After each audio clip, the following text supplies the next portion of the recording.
Hay un factor que suele denominarse oversampling, o sobremuestreo sería en español, y se calcula siempre para todos los sistemas de compresión analógica digital o digital analógico. Y se suele calcular de diferentes maneras. Una que es muy corriente es dividir la frecuencia de muestreo por el ancho de banda analógico que estamos utilizando.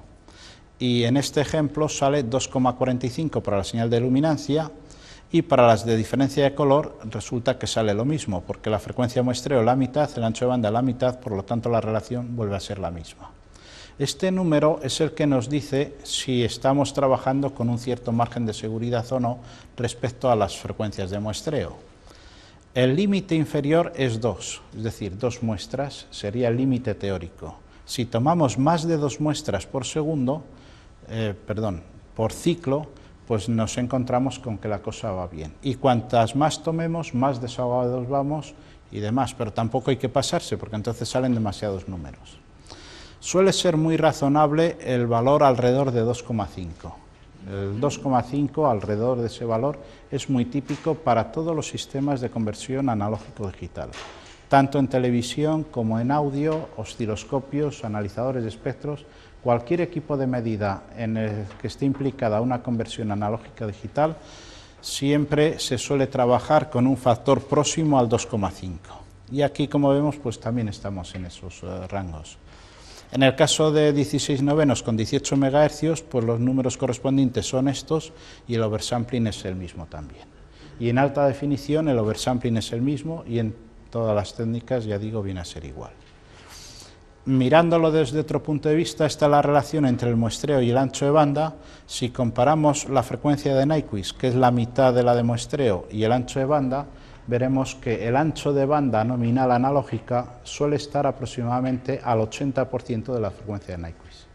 De manera que siempre se deja ese margen de 20%, que se deja porque si no, los filtros anti-aliasing habría que hacerlos con una caída no suave, sino muy brusca, y esa caída muy brusca en unos filtros implica una complejidad en el diseño de los filtros, una carestía, un volumen, es decir, que es muy poco conveniente y por eso es por lo que hay que dejar unos márgenes de trabajo. Lo veremos en todo lo que hablemos de digital, siempre está presente ese factor de usar el ancho de banda o la parte útil hasta el 80% de la frecuencia de Nyquist. En unos casos un poco más, un poco menos, pero siempre alrededor de esos valores. Una vez que partimos de las señales digitalizadas, tenemos 6,75 millones de palabras por segundo. Se denomina palabra a un número, en este caso ese número es de 10 bits. Cuando el número es de 8 bits, coincide el byte, que son 8, con la palabra, pero cuando es diferente, pues hay que hablar de megapalabras. 6,75 para la señal de diferencia de color correspondiente al azul, 6,75 igual para la del rojo y 13,5 para el de la luminancia. Conceptualmente podríamos considerar el multiplexor como un simple interruptor que va haciendo este recorrido constantemente. Entonces la norma dice, pues empezamos por coger en el multiplexador, cuando empezamos una línea, la parte activa de vídeo que empezaría en esta zona, de aquí para allá es parte activa de vídeo, estas 4 son las 4 palabras correspondientes al SAV, son estas 4 palabras las que nos permiten sincronizar y saber que los números que vienen a continuación pertenecen al comienzo de la parte activa de vídeo. Estas son las palabras que no se usan del intervalo de borrado horizontal. Y la primera muestra que ponemos en la parte activa de vídeo, según la norma, debe ser la correspondiente a la señal de diferencia de color B-I, después la de luminancia y luego la de R-I. A continuación otra de luminancia y volvemos a empezar el ciclo. B-I, luminancia, R-I, luminancia, B-I y así constantemente.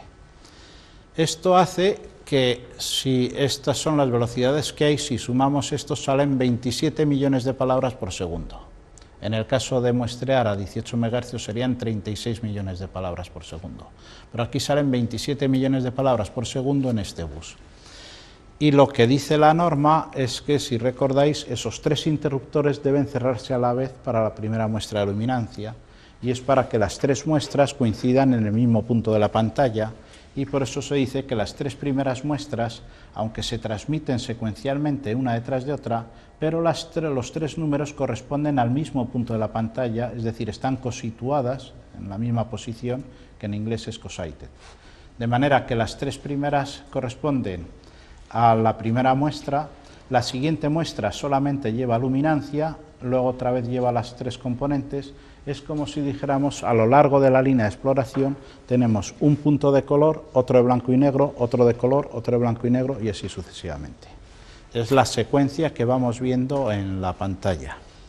Hay un término que se denomina píxel, que es una contracción en inglés picture element, y eso contraído pues se llama píxel, o sea, de picture y de element. La definición de píxel es variable por naturaleza y cada uno aplica el concepto que quiere en función de lo que se va a realizar. Es decir, el concepto es muy variable y lo aplicamos siempre en función de nuestras necesidades. Por ejemplo, aquí podríamos hablar de que hay un píxel de color, otro de blanco y negro, otro píxel de color, otro de blanco y negro y así sucesivamente. En otros tratamientos interesa considerar que un píxel son estas cuatro muestras, otro píxel las siguientes cuatro y así sucesivamente. Y también hay otros conceptos que luego hablaremos que nos podrían dar la definición de píxel de otra manera, y es tener en cuenta cuál es el punto más fino que puede haber una imagen, pero ya hablaremos de eso un poco después. En definitiva, que lo importante es que estas tres palabras, aunque vayan secuencialmente, las tres se han tomado en el mismo instante de tiempo. En cuanto al formato de las palabras de sincronización, constan siempre de tres primeras palabras en las que la primera de ellas es todo unos, en las dos siguientes todo ceros y en la cuarta viene una información. En el formato antiguo de 8 bits, el más significativo es el de arriba y el menos significativo es el de abajo, pues eran 8 bits, por lo tanto esta parte de abajo no existía, y la definición era que este bit siempre va a 1, este indica el campo, el intervalo de borrado vertical, si estamos en el o no, y este en el horizontal. Y luego 4 bits, que son 4 bits de paridad, que es enviar una redundancia basado en el contenido de estos tres, que permite detectar posibles errores y no solo detectarlos, sino incluso corregirlos, porque como veis hay más bits de redundancia que de información, por lo tanto la corrección se puede hacer muy bien. De manera que normalmente en estudios esto generalmente no hay nunca problemas en cuanto a tener esa pérdida de información. Y gracias a esta información siempre sabemos en qué campo está. El significado, el contenido de esos 3 bits es f igual a 0 durante el primer campo, por lo tanto este vale 1 en el segundo campo, la v vale 1 durante el intervalo de borrado vertical y vale 0 cuando la línea es de la parte activa de vídeo, y la h vale 0 al empezar la parte activa de vídeo, esta h aquí valdría 0, y este h correspondiente en las 4 palabras que hay aquí, que sería la EAV, entonces ahí valdría 1, para indicar que empieza el borrado horizontal, y cuando empieza la parte activa de vídeo vale 0. De manera que con estos 3 bits de información tenemos perfectamente localizado en qué campo y en qué parte de la imagen estamos sin ninguna ambigüedad. Por eso es por lo que no hace falta coger y digitalizar el impulso de sincronismo. Y luego estas palabras generalmente van rellenas con los valores de negro. Los valores de negro están elegidos de la siguiente manera. Si consideramos los niveles de 8 bits, tenemos con 8 bits hasta 256 valores diferentes que van desde el 0 hasta el 255.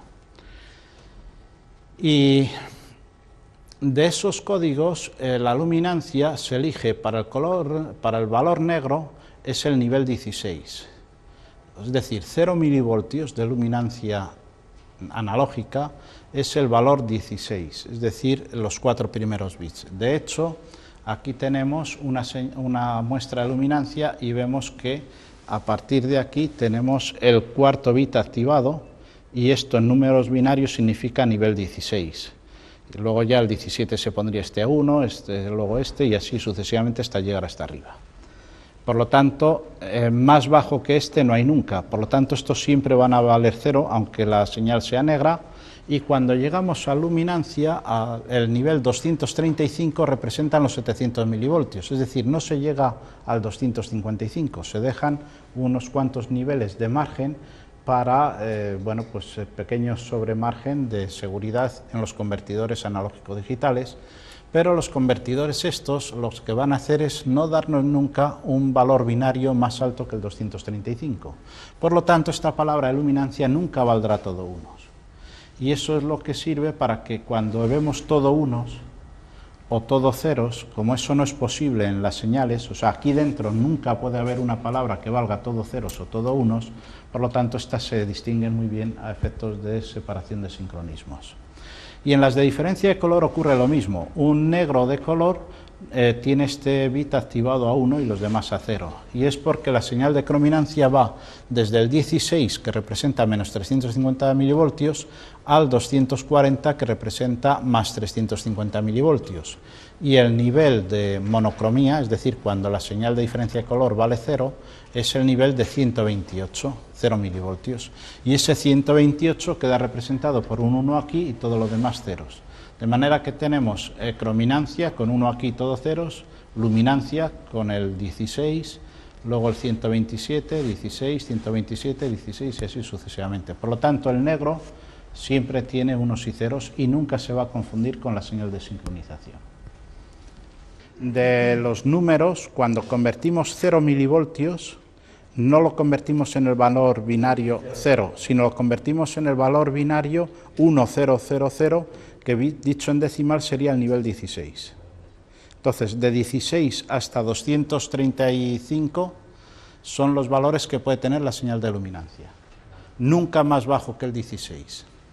Y otro aspecto a considerar es que cuando trabajamos con 10 bits, hay dos tipos de nomenclatura. Los americanos han estandarizado el usar los 10 bits como número entero, de manera que aquí estarían los niveles bajos y los más altos. En cambio, la Unión Europea de Radiodifusión ha definido que las palabras de 10 bits constan de un número decimal, la parte entera son los 8 bits más significativos y los otros 4 bits representan la parte decimal. De manera que estos son números decimales. Por lo tanto, los niveles siguen siendo los mismos para las palabras de 8 bits que para las palabras de 10 bits. Mientras que en América, trabajando con 10 bits o con 8 bits, estos niveles son numéricamente diferentes, aunque el concepto sigue siendo el mismo. Vamos a ver cómo se convierte esa señal en serie, veremos el espectro y el diagrama de ojo. Para convertirla en serie, lo importante es tener un sistema que consiste en un registro de desplazamiento y generalmente esto es una forma muy sencilla, consiste en una ristra en este caso de 10 flip-flops y en un momento dado cada una de estas palabras se va cargando, entra en las entradas de los 10 flip-flops a la vez y al pulso de reloj eso pasa a la salida y ya tenemos cargados esos registros con este número memorizado. Una vez que hemos memorizado este número, vienen otros pulsos de lectura y van sacando un bit detrás de otro por esta salida. Cuando terminan de sacar el último, entonces llega la siguiente palabra y se carga aquí y empezamos a sacar uno detrás de otro. Ese proceso quiere decir que si aquí tenemos 27 millones de palabras por segundo, pues con un reloj de 27 MHz lo aplicamos aquí para el ciclo de escritura. De manera que a cada pulso de reloj de 27 MHz, una palabra de estas entra en el convertidor. A su vez, de estos 27 MHz, a través de un circuito, un phase lock loop, por ejemplo, o un sintetizador o cualquier procedimiento que queramos hacer, lo multiplicamos por 10. Y aquí tenemos un reloj de 270 MHz. Y estos pulsos hacen que el registro de desplazamiento se desplace horizontalmente. De un flip-flop pasa al siguiente, al otro, y el último de aquí lo ha sacado al exterior.